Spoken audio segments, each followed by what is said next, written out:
Now, we heard from Diane the notion of range anxiety. I'll confess I've had a little bit of panel anxiety today because as you probably noted, we're running just a little bit ahead, but the good news is our next panel is here, and they're going to focus on the need for a unified vision around North Carolina's infrastructure. Our panel of experts will discuss current and future efforts to update aging infrastructure, improve the power grid, and improve efficiency and resiliency. Please welcome to our virtual stage, Sideris, Senior Vice President, Customer Experience and Services at Duke Energy, Trey Rabon, President of AT&T North Carolina, Jerry Cook, Vice President, Government and Trade Relations at Hanesbrands, Reid Campbell, Senior Project Manager at AECOM, and they're going to be moderated today by Pamela Townsend, Senior Vice President at WSP. So with that, Ms. Townsend, over to you, please. And thank you, Ward. And I do happen to be a Tesla owner, so I do experience range anxiety from time to time. So just wanted to share that. We are very fortunate today to have with us an esteemed group of leaders and experts on all aspects of our critical infrastructure in North Carolina. And so let's get started hearing their perspectives. I'm going to ask a few questions. And if you in the audience have any questions, please feel free to use the Q&A function, and we will save a few minutes at the end to address them. So the first question is on broadband, and for Trey Rabon, President of AT&T North Carolina. Trey, according to 2015 data, North Carolina ranks 39th in broadband adoption across the state. Unlike most broadband accessibility issues, broadband adoption rates vary in both rural and urban areas. What is your vision to improve adoption of broadband in North Carolina, and how are businesses and communities partnering to improve adoption of this service? Trey. Yeah, thank you for that question, Pamela. During these unprecedented times, it's obviously clearer than ever that broadband is a catalyst for North Carolina and for our country at large, both in terms of progress for our education system and productivity for our employees. Yeah, broadband fuels jobs, fuels education, engagement, economic growth, and just so much more. COVID-19 has certainly highlighted the acute need that we have for broadband in all areas of the state, both in urban and rural areas. And there are three percentages that I want to highlight right now. 94.9%. Yeah, that's broadband availability of speeds of at least 25 and 3. 25 megabits per second down, 3 megabits per second upload, which is the FCC's definition of high-speed internet access. Yeah, that puts North Carolina 9th in the U.S. in terms of broadband availability. 59.4%. 59.4% is the percentage of people who have adopted that speed where it's available. That puts North Carolina, as you highlighted, about 39th in the country. So we certainly, have a disconnect, between the availability of the service and the adoption of the service. And what that does is that, exacerbates, some of the acute financial impacts of deploying broadband. We see some counties, Mecklenburg County, Wake County, where we have nearly 100% broadband availability, but you don't have 100% of broadband that's been adopted. You go a couple of counties over with either one, and that percentage of availability drops. But the percentage of broadband that's adopted drops significantly. And some of the challenges that we have seen borne out are socioeconomic challenges, demographic challenges with adopting it. And for some people, it's a recognition of the importance and the impact. And if we're to truly address the digital divide, we've got to increase the percentage of folks that are adopting broadband. The FCC has done a lot of analysis around it. The North Carolina State Broadband Infrastructure Office has done a lot of analysis on how we can address the adoption issue. First and foremost is affordability. we've got to make sure that any broadband infrastructure that's deployed is affordable. It does cost more to deploy it in some areas of the state. And we've got to recognize that just because it costs more to deploy doesn't mean that you can charge a market rate or you can charge a higher rate for that service, because that's going to drive away potential adoption. So how do you address that issue? One is the FCC's Universal Service Fund. We need real reforms in terms of the FCC Universal Service Fund. There's a third percentage I want to highlight. That is 26.6%. That is the amount that every telephone bill has charged to it throughout the country. So 26.6% on average of your telephone bill, about over a quarter of the telephone bill is going for subsidies with Universal Service Fund. But those subsidies, aren't reaching their intended target. Oftentimes, they are going to mobile virtual network operators, those that aren't investing to build networks. They're riding, existing networks that already have areas of service. So real quantifiable reforms are needed. E-rate reform, the federal E-rate program is a program that's designed to connect schools. It's designed to connect classrooms and libraries.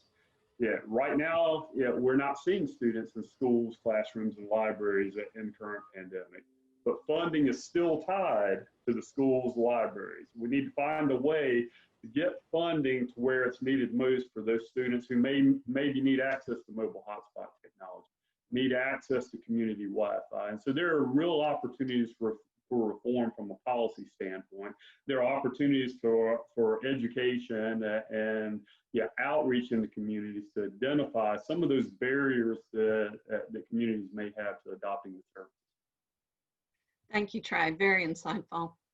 I'll move to Harry. With your role as Senior Vice President responsible for customer experience and services with Duke Energy, what are your thoughts on North Carolina broadband adoption? Yeah, good morning, and thank you, Pam, for that question. Communication connectivity, especially broadband, is an important part of our future. Our system has evolved and is evolving to become more technologically advanced with two-way power flow. So communicating with those field devices back and forth is crucial, and broadband plays a role in that. From our customer side, though, they also want more data and information to control their energy usage. And broadband provides a better ability for them to be able to integrate this information and control their devices, kind of their thermostats and other things that allows them to control their energy usage. So I think particularly our rural customers, that divide in broadband limits some of those capabilities and products and services to provide for our customers. So it's very important that we resolve this issue for our customers, as well as maintaining our grid and being able to operate our grid. Very good. Thank you, Harry. Jerry, how about your perspective from your role as Vice President of Government and Trade Relations with Hanesbrands, and then all the other hats you wear? Sure. Thanks, Pam, and good morning. Let me go back to, there was a conference in Prague a couple of years ago, and it really focused on assessing the impact of infrastructure as it relates to economic growth. And ultimately, that's one of the keys of broadband is what is its role. And one of the most interesting things that came back and said is that investing in infrastructure like broadband doesn't just help the specific company providing it, it helps the full public sector, and that's all companies and as well as government. So if you look at it through those lenses, it really goes to the core of this is an area that we are now feathering and not a good way, North Carolina's future. Not having a robust broadband implementation that's across the state at high speed and growing faster is we're holding back every aspect of the economy. We're holding back small business, big business. We're holding back, the educational aspects. We see that right now where, like in Forsyth County, 7,000 to 35,000 kids did not come back on the line because they're not in school. You assume part of that is they don't have access to broadband. So we are deferring problems to the future. The flip side is, if you imagine, what if you did invest? What if we invested successfully, faster, with better accuracy? Imagine the economic impact and how competitive North Carolina, not only the state and the productivity of the government, but how the productivity of each company, each employee could be accelerated and bring that future now. And so for us, and from the seat that I have, I look at it that we are, it's kind of like eating your seed corn. We are not investing the seed corn into the crops that we need to be. We're not pushing. We are kind of coasting, and we're missing out on our future. And I think we need to accelerate that. Trey has some great statistics with it. It's interesting, if you go back to the old landline phones, we paid taxes up to about 10 years ago on the landline phones, and that was to pay the debt off the Spanish-American War. And today, when 26% of your phone bill is an add-on charge and it's not being applied correctly to invest for the full public benefit, we are missing out. And I hope as a state we can turn this around quickly and partner up. I think what you heard from both Duke and AT&T is it's not a case of we don't know what to do. It's a case of just not making the investments quickly. Thank you for those reflections, Jerry. And Reid, what about from your perspective of water sewer infrastructure, your thoughts on broadband? Thank you, Pam. Just like any other industry, increased broadband capacity is bringing huge opportunities to the water and wastewater utilities. You can think of that as the Internet of Things or supervisory control and data acquisition. But this technology will certainly improve our operations management, our capacity to produce water and to treat water and protect the resources. The larger utility systems are pretty well along in how they're taking advantage of broadband capabilities. However, the smaller, more rural utilities are facing significant challenges in developing their capacity. Dependence upon electrical systems also increases the cyber threat, which is now probably the most significant threat facing all critical infrastructure sectors. That threat continues to evolve and will continue to be a much larger problem. Thank you, Reid. All right, let's move to resiliency. And starting back with you, Reid, from a water resources perspective, resiliency is so important these days in all aspects of life, and we're seeing this firsthand, especially in the wake of a global pandemic, severe natural disasters, and our ever evolving reliance on technology. So what does resiliency look like in the world of tomorrow, Reid, for water? Oh, absolutely. There are probably many, many definitions of resiliency. If you Google it, I think I saw more than 10 definitions of resiliency. The America's Water Infrastructure Act, kind of to paraphrase that act, it defines it as the ability of the community water systems to adapt or to withstand the effects of a malevolent or natural hazard without interruption to the system's operation, or if the function is interrupted, to rapidly turn around into a normal operating condition. So we're talking about prevention, protection, preparedness, response, and recovery to address a full range of present threats and hazards, including both man-made and natural hazards, but also dependency and proximity hazards. The lessons learned from some of the hurricanes that we faced in the industry and some of the man-made threats we've developed an all hazards perspective. We need to recognize the interdependencies between the sectors and understand the secondary and tertiary dependencies, especially in our supply chains. In some of the more recent hurricanes, we had utilities that were essentially cut off.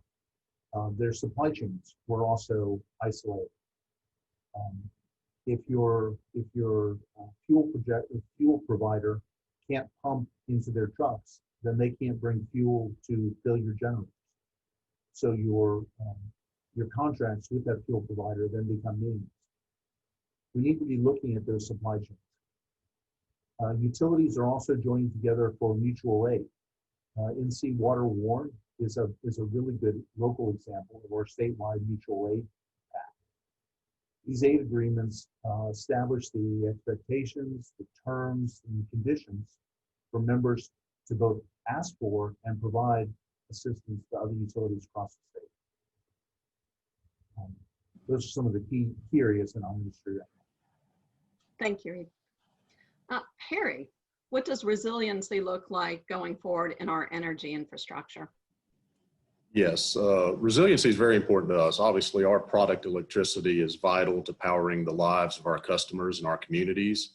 And during this pandemic, this has been magnified even more than normal. We've seen our homes turn into our workplaces, our schools, our restaurants, our churches, even our gyms have all been done out of the home. So keeping the lights on means even more. And you know, being here in North Carolina this time of year means hurricane season, right? And I just wanted to say my thoughts and prayers are with the folks in Louisiana this morning as they're dealing with a very powerful Hurricane Laura. And we've all been there. We've seen that before. In fact, I read an interesting statistic the other day that said that the Carolinas has a 66% chance annually of having a storm come within 100 miles of their coastline, which is the highest in the U.S., even higher than Florida, believe it or not. And over the last 5 years, we've overachieved on that statistic. We've had major storms hit us pretty much every year for the last 5 years, including 2 500-year floods within that time period. And I remember trying to get from our storm center in Raleigh to Wilmington and taking 16 different routes to get through flooded waters on I-40 and different paths. It was very challenging to do that. We saw water in places and substations that we never even dreamed it would get to. So we must make our systems more climate proof and resilient for the future. We have to protect them from the wind. We also have to protect them from the floodwaters. And as some have mentioned already, cybersecurity is more and more of a challenge as our technology advances, and we must protect it and keep it resilient from any cyber attacks. We've done a lot of work in some areas and have seen some really good results. This past hurricane, Isaias, what a mouthful that is. I think everybody just calls it Hurricane I, knocked out power to over 350,000 Duke customers down on the coast. But our system fared very well. We avoided numerous outages through our self-optimizing grid system that we've installed. And the fact that the system fared so well allowed us to restore power very quickly. We had 94% restored, over 330,000 customers restored within 24 hours, and all the customers on the coast restored within 48 hours. This allowed the families and the businesses to get back to normal life and really kept the economy going and not missing a beat. And down on the coast this time of year with vacation rentals and families vacationing, that's a big impact to our economy down there. So we have to continue to make our state more resilient so that we can weather whatever storm comes. So if a Hurricane Laura was to come this way, we would be ready and we can recover quickly so we can get our state back to work and keep our economy hopping. Thank you. And Duke Energy's responsiveness has been very impressive. Thank you. So Jerry, your thoughts on resiliency from a transportation perspective? Yeah, I appreciate that, Pam, and likewise to the friends and neighbors that are out in Louisiana and Texas, that we hope everything goes well for them.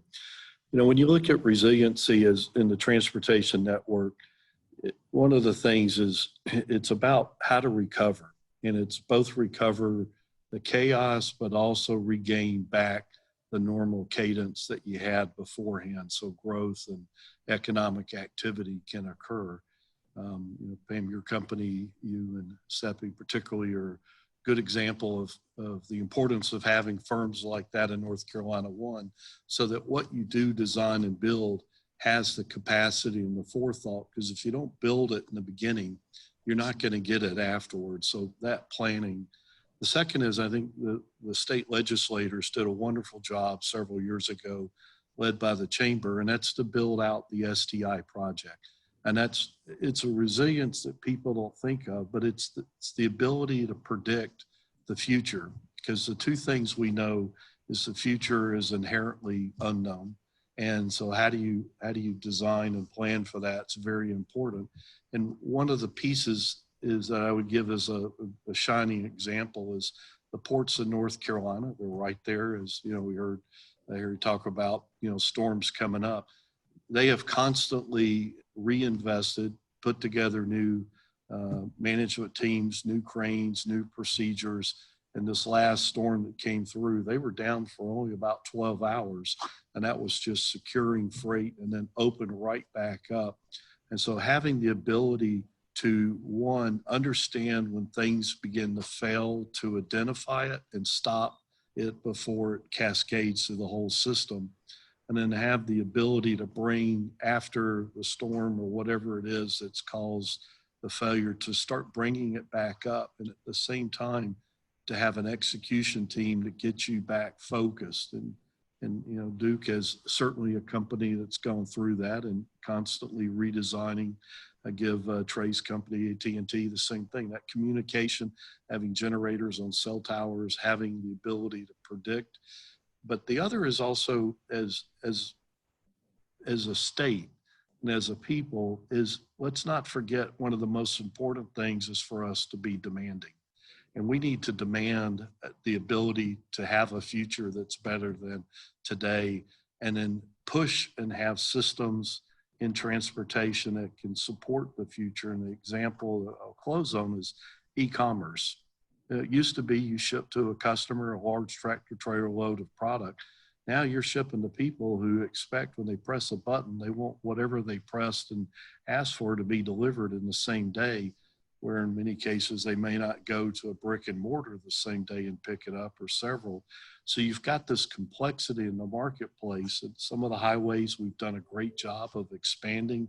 Secondary roads they're under stress. You know, put a school bus on it, you put a postal truck on it, you put a lot of e-commerce, you got a lot of traffic. But the other is, it ties back to your first thing on broadband. The information technology has got to be able to have networks to run on that then tell your infrastructure, your truckers, passengers, your commuters, all how to optimize their trip. We see that thing with Waze and stuff coming in. And so what we see in the future is a much more integrated, to have resiliency, but the other is to understand how to come back up and how to quickly come back up and hold people accountable to come back up. And what's the most interesting is that you're seeing this evolution that both the consumer and industry are demanding better, faster, and more resilient systems. And I think that's a wonderful gift. And in turn, we're seeing, that delivery system come to life, capacity surging and all that. So I think it's very important that we understand what causes the failure, where it is, and then bring it up. And then the last is decentralization. You cannot control everything in a spoke and hub. You're going to ultimately have to decentralize and have some redundancy. And I think that's what we're beginning to see move. And the best challenge of that today is, if you look at it, I'd say the model is at home, where right now you got moms and dads educating kids at home at a kitchen table, through an internet, through needing electricity, and they're planning their kids' future while they're managing today's crisis of COVID. And so we, a smart citizenry is our best future. Thank you, Jerry, for that perspective. Very thoughtful. And Trey, finally, what does resiliency in the world of tomorrow look for AT&T and communications? Yeah, thank you, Pam. Well, let's look at what's worked. By all accounts, the broadband networks that we have today have performed very well during COVID, despite some predictions to the contrary. We saw traffic increase from an industry perspective about 27% at the height of the crisis. But our country's broadband networks here in North Carolina rose to the challenge. We didn't see network congestion. We didn't see slowdowns like other countries have seen, like our colleagues in Europe saw. And I think that's a reflection, on the decades of sound public policy, in the U.S. and here in the state of North Carolina that have encouraged private sector investment, not just in the deployment of the networks, but in the hardening of the networks and the securitization of the networks. Here in North Carolina, as Harry said, we had 2 hurricanes within 3 years that presented back-to-back 500-year floods. It caused extensive disruptions to our infrastructure system. It was very challenging to drive to coastal areas due to flooding across the interstates, flooding on secondary highways. And our colleagues at Duke Energy, our colleagues with the electrical cooperatives, did phenomenal work, in getting the grid up in a record time. And what we saw in terms of the broadband networks is just how closely we're tied to the power grid. There were times where we were sitting in the State Emergency Operations Center with our colleagues at Duke Energy, with our colleagues, the electric cooperatives, mapping out together how are we going to work through these logistical challenges, to get power back up to these substations. How are we going to work through these logistical challenges to get cell sites back up and working? And what we've been able to do is really define a plan of action that we've seen borne out in the last few storms.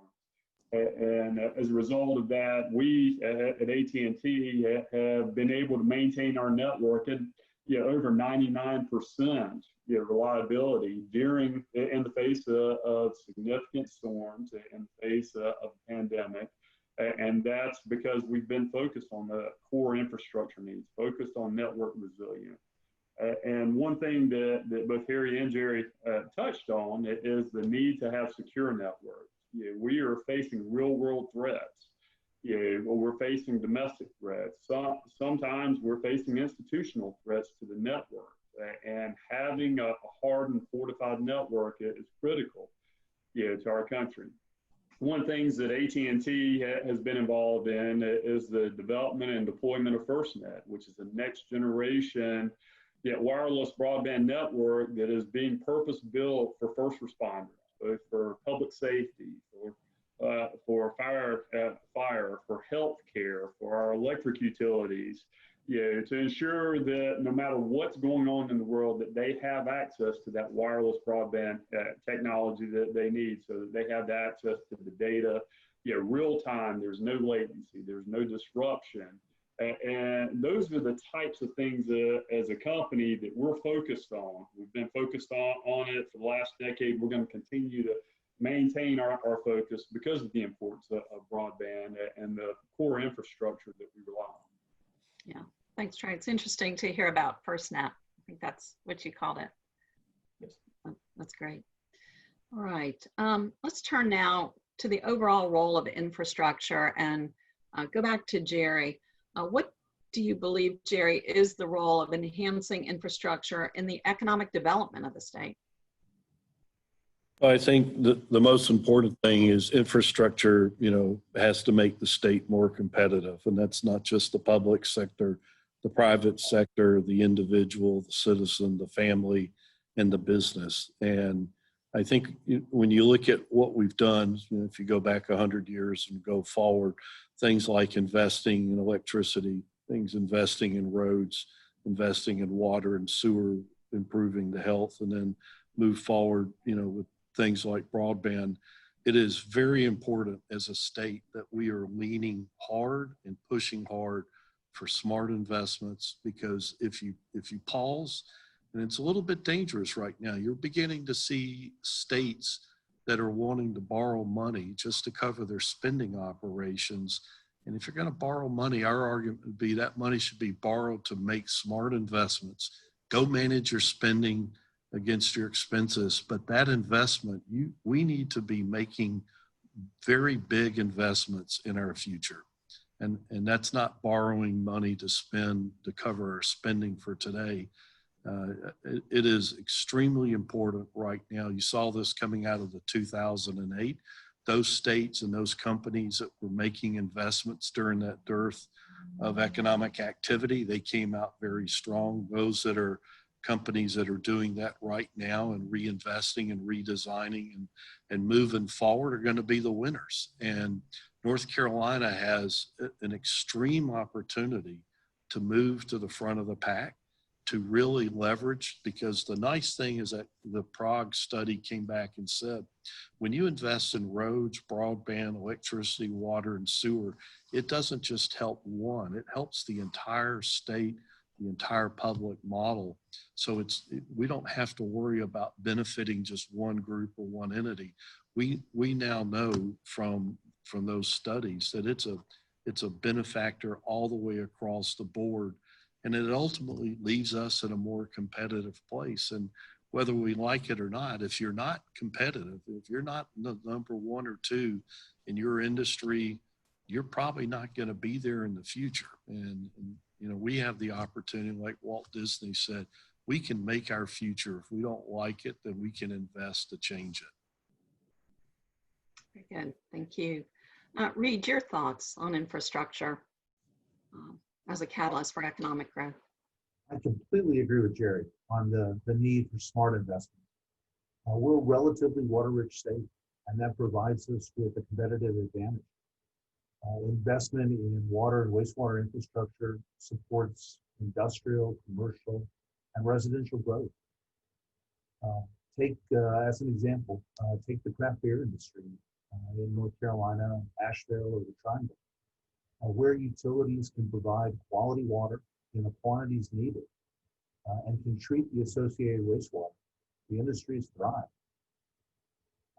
I think that's fundamentally, the more we can invest in these resources, then I think they will see the dividends, or conversely, if we don't, we're going to see the lack of water or wastewater services hinder this. Thank you, Reid. And Trey, your thoughts on the role of infrastructure on economic development? Economic development relies upon infrastructure. The studies and real world data have borne out that those areas that don't have critical infrastructure don't see investment. What we're seeing across the state of North Carolina with COVID-19, it's laid bare the issue of broadband and the digital divide that we have between urban areas, where we see robust economic growth, and our rural areas of the state where economic development can be very challenging. And that highlights the need for both private and public sector solutions. We've got to have both public and private partnerships in order to meet this challenge of our time. AT&T, alone in the state of North Carolina, has invested over $1.9 billion over the last 3 years in our wireline and wireless infrastructure. That's been focused on urban areas, suburban areas, and rural areas of the state, and deploying next generation technologies. There's just so much more work that needs to be done. There are opportunities for us as a state to streamline permitting processes. There are opportunities to remove obstacles for broadband deployment. But it's going to take a true partnership between the public sector and the private sector in order for us to meet that challenge. One of the things that the FCC has highlighted is that there are 18 million people across the country who lack access to broadband internet service. I believe that number is underreported because some of the challenges of mapping broadband. The Congress approved the Broadband Data Map Act a couple of years ago that empowered the FCC to change the methodology to utilize some new tools to map broadband across the country. But Congress didn't fund it. And we're calling upon Congress now to provide funding for implementation of the Data Map Act so that we can have granular information on who has broadband, who doesn't have broadband. And then we can work with our partners, both in the industry as well as the public sector, to determine what is the best process, what's the best solution in a given area to address the acute need. I firmly believe that we're on the right track, but we need to move faster as a society to close that digital divide. Thank you, Trey. It's really good to know what AT&T, your strategy is. And then Harry, so would like your reflections on the role of infrastructure for economic development, but then hoping you could delve a little bit deeper into Duke Energy's investments in infrastructure and how you believe that those Duke Energy's investments are going to impact economic development in North Carolina. Yeah, absolutely. So energy infrastructure and Duke Energy have always been a vital part of the economic development of the state. From 100 years ago, when we harnessed the Catawba River and brought power through our hydroelectric plants to power the textile industry, to our nuclear, gas, and solar facilities today that are connected through our grid to power the data centers and the advanced manufacturing facilities and other businesses that we have in North Carolina and that we're attracting to North Carolina now. It's very crucial. Businesses have always been attracted to North Carolina because they wanted to come to a state where we had the infrastructure, where we had affordable and resilient energy, which we did. But as we look to the future, we're spending a lot of time talking to customers and business leaders and community leaders, as well as leaders in our renewable businesses, to gain a better understanding of what the future energy needs are going to be and the desires that they have for future energy. And then what is the infrastructure that's going to be required to enable and generate and deliver that energy? We're working closely with Governor Cooper's team on the Clean Energy Plan and expect to develop a shared vision and actions coming out of that to position North Carolina's future energy infrastructure for growth, economic development, and also to create a global competitiveness, attracting businesses from around the world as things have shifted now to people wanting not just resilient and affordable energy, but cleaner energy. So this is going to be a key part going forward. And I think that the economic development, the infrastructure piece of that, you can't have it without it. And I think several people have mentioned that. And we want to make sure that the electrical system of the future, which is going to function differently, is there to exceed the customer's growing expectations and the different needs that they have to provide that clean, resilient, affordable energy. But we also want to make sure that it's capable of enabling the future technologies that are coming our way. You heard the previous speakers talk about electric vehicles, batteries, solar, wind. Those are all technologies that some are here, some are coming. They're all going to evolve, but they're going to play a bigger part in our future. And our infrastructure has to be able to handle, control, and integrate all that to create that resilient and affordable energy that we want. We've also done a lot of work to date. I'll share a couple of things. We did a lot of work down in Wilmington on the Cape Fear River, where our transmission lines crossed the river and was limiting factor in how big of a ship that we could get into the Port of Wilmington. Jerry mentioned some of the great work that's going on down at the port. So we were able to upgrade that line, lifting it, making it more hurricane proof. It can handle Category 4 Laura type winds now. But more importantly, it allows bigger ships to come into the Port of Wilmington, which allows Wilmington and the state of North Carolina to compete with other East Coast ports, bringing jobs and growth to our state. We've also done a lot of upgrades around the Charlotte Airport. The Charlotte Airport is one of the busiest airports in the country and a great economic engine for our state. And upgrading that electric system makes sure that they have the resiliency and the power is always on to manage all the flights that come in there. And then we have numerous more examples of where we're doing this to enable the economic growth. And in the future, we'll be doing more of that. I think the other key part that we can't lose sight of is that we have to contribute to our economic growth by using North Carolina businesses to do some of this work. So in June, we launched a new program called Hire North Carolina to make sure that we are going after and using our great North Carolina companies and businesses to do this future energy work and grow our economy. The other thing that we're doing that I think is also very important is we're partnering with our community colleges and the military bases that we have here to train and recruit the great local talent in the Tar Heel State to come work for us to build and operate this new energy grid of the future that we're going to build. So all those things together really design a great economic package to bring jobs, businesses, and also to provide that resilient, affordable, clean energy that everybody wants today. Great. Hire North Carolina sounds wonderful. Great Absolutely. initiative. Thank you. Reid, can you give your perspective on water sewer investments and how they impact economic development? Absolutely. Let's look at the scale of the necessary investment. The American Society of Civil Engineers Infrastructure Report Card rates the country's drinking water infrastructure as a B. That's abysmal. Many of the water mains that were laid in the early to mid 20th century with a lifespan of 75 to 100 years.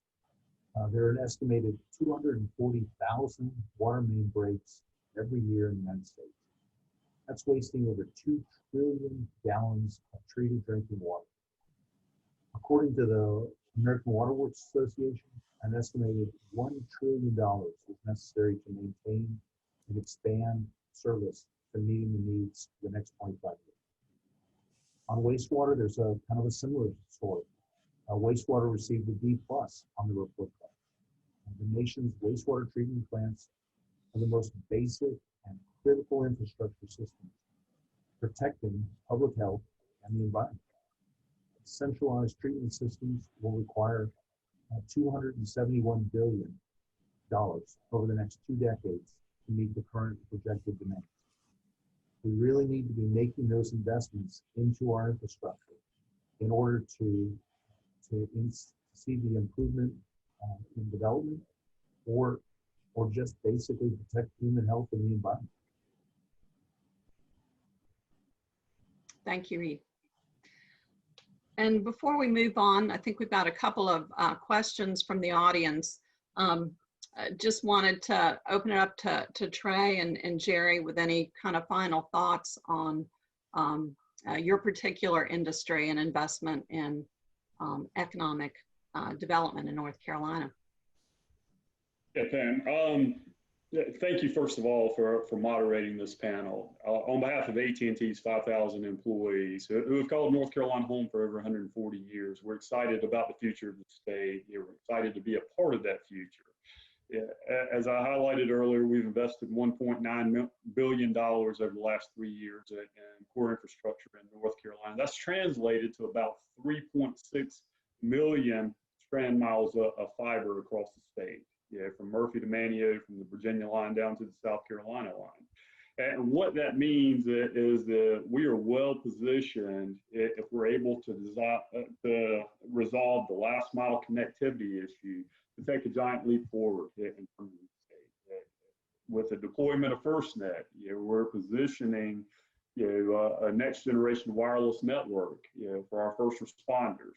With our 5G deployment that we and others in the industry are aggressively building. We're preparing for the future that Jerry highlighted in his comments, in which truck drivers that have the ability to leverage autonomous systems to maximize fuel efficiency, to identify road congestion, to avoid peak driving times through some of our critical city corridors. 5G has the opportunity, the potential to really leverage IoT, the Internet of Things, and connectivity of devices to make our society, much more efficient, to identify needs, for electrical infrastructure, to help throttle down, lighting systems where they're not in use, conserving energy, to help our colleagues in water and sewer better manage water flows. And so those are things that we're excited about. Those are opportunities that we're investing in. We understand the importance of that in terms of our healthcare system and the reliance on telemedicine and reducing latency across our network. With 5G and a low latency wireless network, we have the ability to deploy that next generation infrastructure in a much more cost-effective manner than we have been able to do in the past. And that doesn't even begin to scratch the surface on potential for education applications as we make a step, and I'm not sure what that ultimately looks like, with virtual education in our society. But the key is we do have to have sound public policy. We do need to see universal service fund reform, USF reform at a federal level that will untie some of the constraints that allows that large pocket of money to flow to those who need it the most. And I'm excited about the opportunities that we have over the next few years here in North Carolina. Very good. Thank you, Trey. Jerry, any final thoughts on it? Sure. So probably my most exciting thing I would add is that North Carolina, and I give a lot of credit to Gary and Ray there at the Chamber and to the various members. And it has created a place for us to come together to solve our problems and build our future. And today's a good example of that. Not many states really get together to how to build a future. And we need to build a future based on being the best and not build a future based on suing each other and attacking each other, but really build a house that's about building a consensus. And when you look around in the conversation today, both this panel and other panels and prior programs, the Chamber is really allowed ability for people to come together. So you hear like what Trey's saying, what Duke Power's saying with the water systems and stuff, but you go into like a county like Forsyth County, we control our own destiny. We have to break our like water and sewer people from stop looking at where the bowl is geographically and they don't want to run water lines over the ridge or something. We have technology. You work for a firm that is a brilliant engineering firm that it's about solving solutions and breaking through. We have countless examples of, if you go back to the history of Duke Power and the energy they provided, the water systems that came in the state, the lakes, the resources that it did. We are sitting on the cusp of an incredible future, but that future, we control it, and we have to make sure that we elect and put leadership in that's about moving the future forward, that's for everybody. And one of the challenges we face near term is, how to turn the schools back on, because you cannot sacrifice education, because it's not just at K through 12, it's adult education as well. And so right now, when you look at infrastructure, we need to be investing all the way from the person who's at senior years to birth years into everything that we've talked about today, water, roads. And then we need to really hold people accountable to execute those models and problem solve. We don't need to be fighting with each other. We need to be solving. And I cannot emphasize the importance of the Chamber in that role, because it's the only place in the state that you can bring people together to create and write a future that works. That makes so much sense, Jerry. Thank you. Before we go on, we've got 2 questions from the audience, and I think they're both from Trey. But before we do that, just like to turn it over to Harry for any final thoughts on what you've heard from the panelists from the discussion today. Yeah, it's been great to be a part of this. I'll echo a lot of what Jerry said. The Chamber is very vital to our future and bringing people together. Duke Energy has been here for over 115 years, and we've helped progress the state. We plan to do that into the future. We have 15,000 employees and 11,000 retirees that go to work every day to make our state successful, and we plan on continuing that. And I know our energy infrastructure and needs and desires are going to be different in the future than they have been in the past. But we stand ready to provide that and work with everybody at the Chamber and throughout the state to make that a success in the future. So appreciate being here today. Thank you, Harry. And so Trey, maybe you can close us out with, we've got 2 questions. One from David Jackson, with the acute need for further deployment you have suggested and the possibility to change the business model. Are AT&T and other partners in a position to invest resources to upgrade copper networks in rural markets to fiber in an effort to better serve the residents in these areas? And is there a willingness to partner with other organizations to help deploy assets that are more in line with today's technologies? A lot there.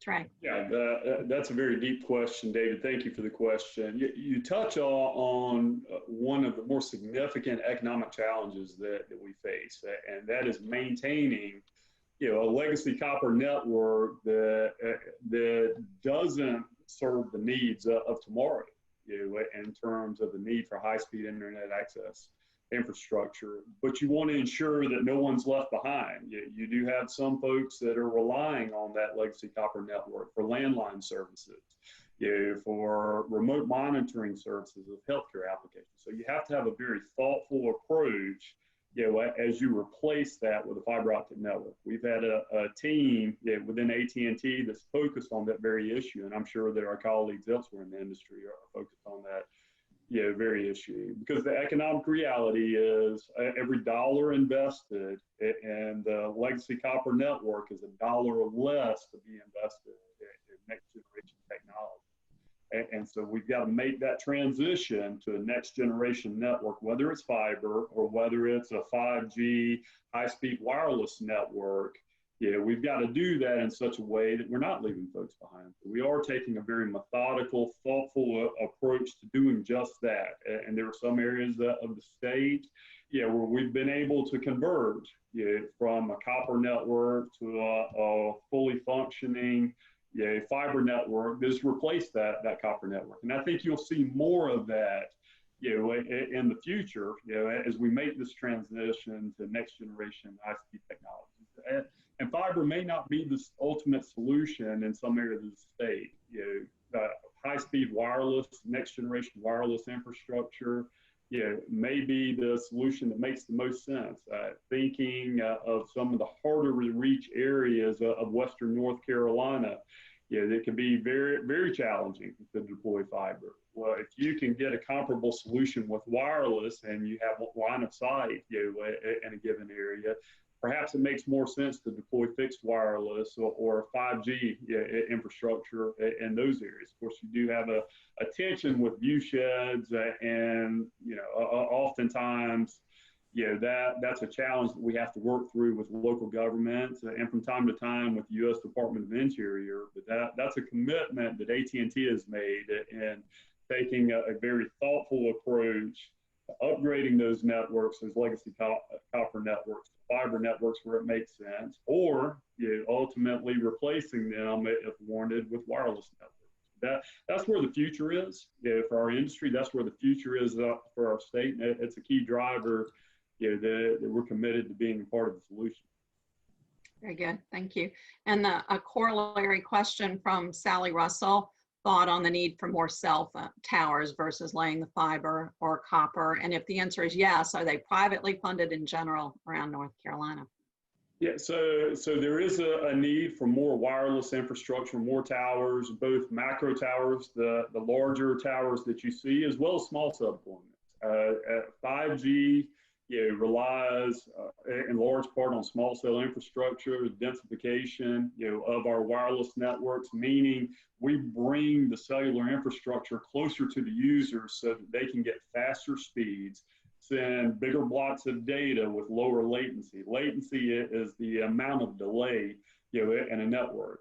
And we have partnered with our colleagues in the electric utility industry. We've partnered with local governments to do just that. We also partner with third-party tower infrastructure owners, which in some instances are private companies that invest in towers and then lease space to private providers. And in other instances, it's local governments that may have water towers, may have other fixed infrastructure that have line of sight for us to deploy wireless towers. But there's without a doubt, a demand for high-speed wireless internet access for the applications that Jerry's highlighted, for the applications that Reid has highlighted with the Internet of Things. I think you're going to see more robust growth in terms of wireless infrastructure, and it is going to require partnerships both within the private sector and from the private sector with the public sector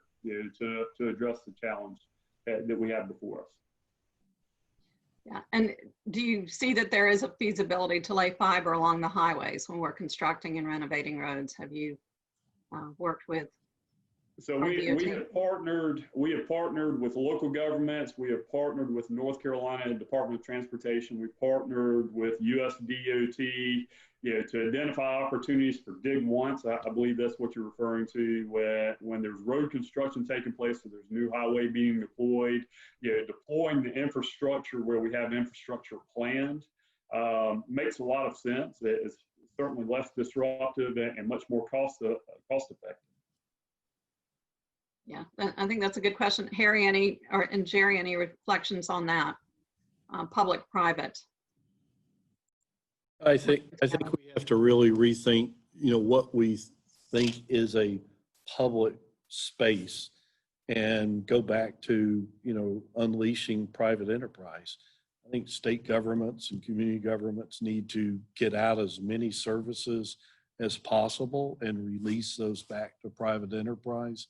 And I think Trey, demonstrates, and you listen to him and you listen to Reid and Harry, letting people solve problems and enterprise it is going to be the fastest way to bring the future forward and the fastest way to be market competitive. And this state is blessed with a diverse, wide range of thinking people.